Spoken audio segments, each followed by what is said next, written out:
everyone, I have a fun little project to share with you today, and this is a recipe box as well as a gift box, and I made this with the early bird collection from Cosmo Cricket, and you can get all of this stuff at Blue Moon Scrapbooking. So right now I'll just show you the outside of the box.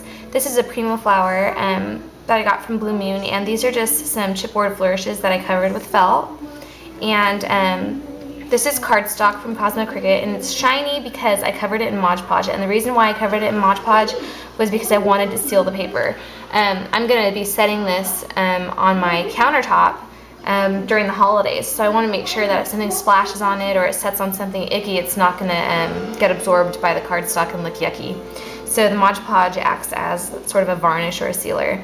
And this little paper ribbon is, this is just a strip of paper that I punched, I used a border punch on both sides for, and this right here is a border strip from the Cosmo Cricket early bird line, and this is what it looks like. So I just cut out one of those and glued it on top of that paper lace that I made. So when you open the box, it opens up like this, and this is the same idea as an exploding box, and I just stuck a little apple in the middle so I can give it as a gift.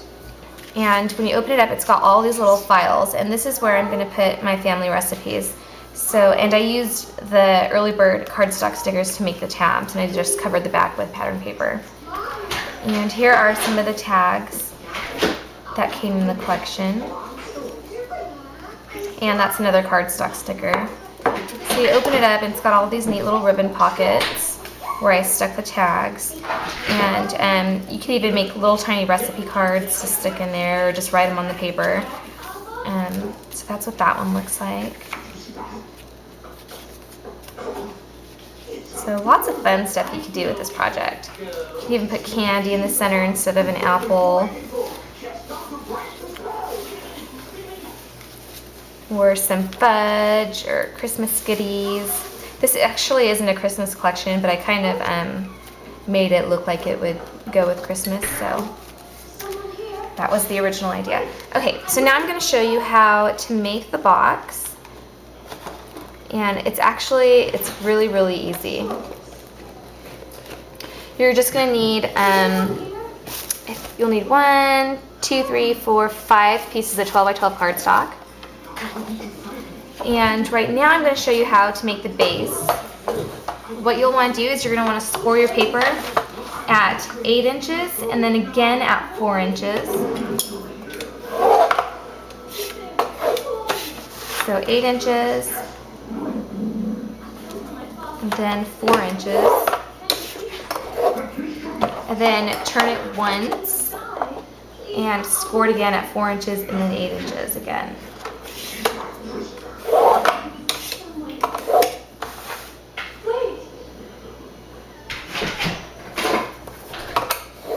Sorry, my dog is scratching at the door, and Blake is watching Disney movies, so that's what you're hearing in the background. And you're gonna do this 3 more times, and this is going to be your base. So your base is the 12 by 12 sheet, and your next sheet you're going to do the same exact thing. Take a 12 by 12 sheet of paper, score it at 8 inches and 4 inches, turn it 8 inches, 4 inches, and then you're going to cut off a ½ inch off of all 4 sides. And I'm telling you to do it this way instead of trying to figure out the measurements after you cut them to score, because it's the easiest way to get this 4-inch square in the center every time. So your next sheet of paper, you're going to cut a ½ inch off of all 4 sides. The one after that, you're going to cut 1 inch off of all 4 sides, and the one after that is going to be 1.5 inches off of all 4 sides. And that's how you're going to get this layered file look, so that you could see some tabs. Okay? Now after you've done that, you're just going to cut all 4 corners out. So you're going to cut a 4-inch square out of all 4 corners, and you'll just cut along your score lines.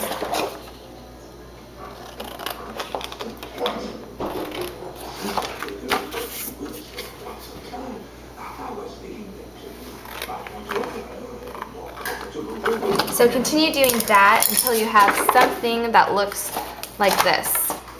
And that's what they're all going to look like, and they're all going to get smaller and smaller and smaller so that you have those tabs.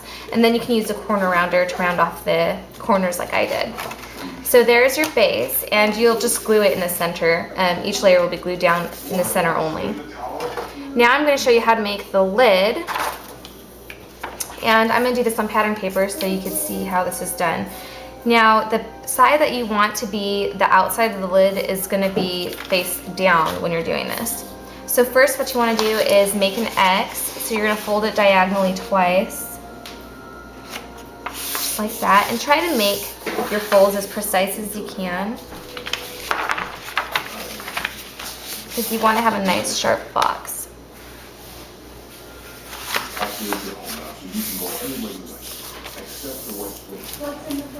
Okay, so now I've got an X. Next, what you want to do is you want to take the corners and you want to fold them into the center of your X. Just like that. And you're going to do that with all four corners. And this part is sort of important. You want to make sure that you pay attention down here and that your paper is butted up right up against that other paper. So you have a nice fold with no gaps.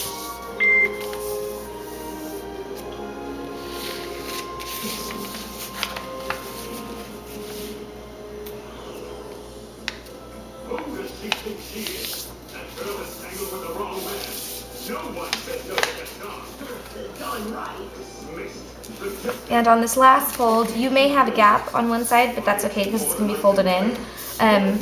But usually you won't, as long as you follow that one rule that I told you. Next, you're going to take one side and you're going to fold it into the center. Oops.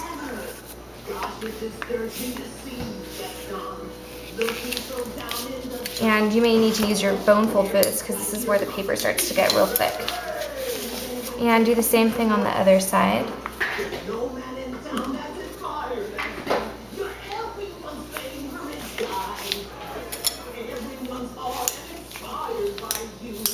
And then you're going to open it up and do the same thing with these sides. So take those and fold them in.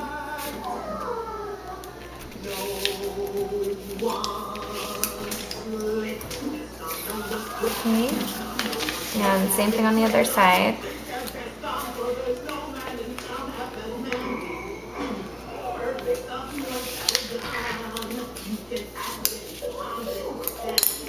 Now you're going to open up one side, or two sides, just like that, and you're going to bring these sides up so it looks like a tray.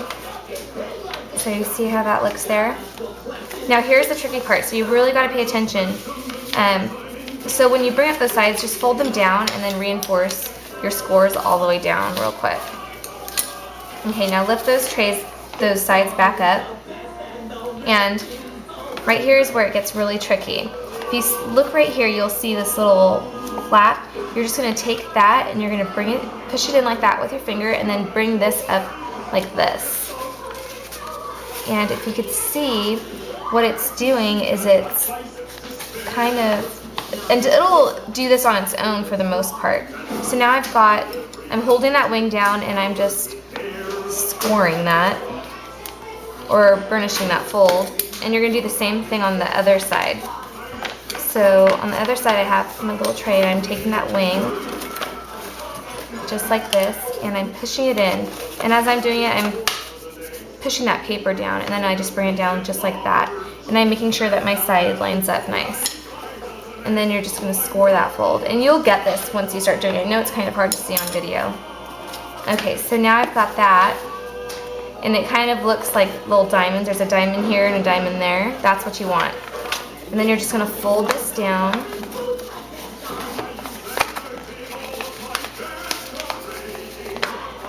And then bring this down and then score that fold as well, so it's nice and sharp. And you're going to do the same thing on the other side.